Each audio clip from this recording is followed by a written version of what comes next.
So this right here is Rose, Damascus Rose and Perfumery by Ness and the LMR, the Naturals Notebook.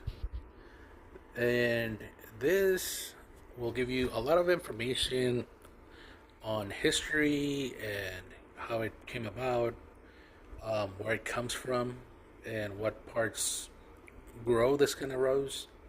There's also how it gets harvested and how it gets grown.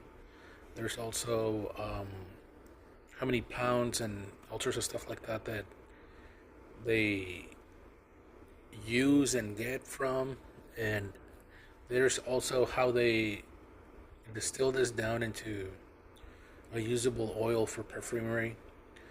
And they also have genealogy for the fragrances that have been made with rose, with this type of rose. And I'm going to run you through some of those if you guys want.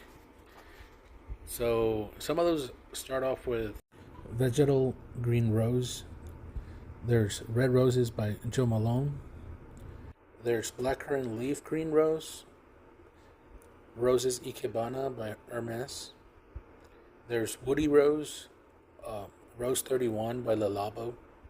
There's aquatic rose, which is Escape by Calvin Klein. There's also aldehydic rose, which Madame Roca's by Roca's is one of them. There's also ambery rose, which the coveted Duchess rose by Penhaligon. There's spiced rose, Miracle by Lancôme.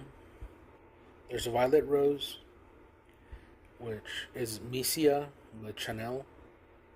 There's fruity rose,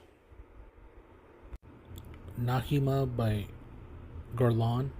There's Chypre rose, which Rose de Nuit by Serge Lutens. There's also Powdery Oriental rose, Flower by Kenzo. There's Powdery Iris rose, A la Rose by Mason Francis Kershaw. There's Middle Eastern rose, which Oud and Rose by Cartier is one of them. And there's so many other ones in those lists. I think the oldest one that I could see in this list is La Rose Jacquemille, which I don't know if I'm saying that at all right, but it's by Coty from 1904. So that's pretty interesting that they've been using rose for so long. I don't know if that's the first one to use it or not, but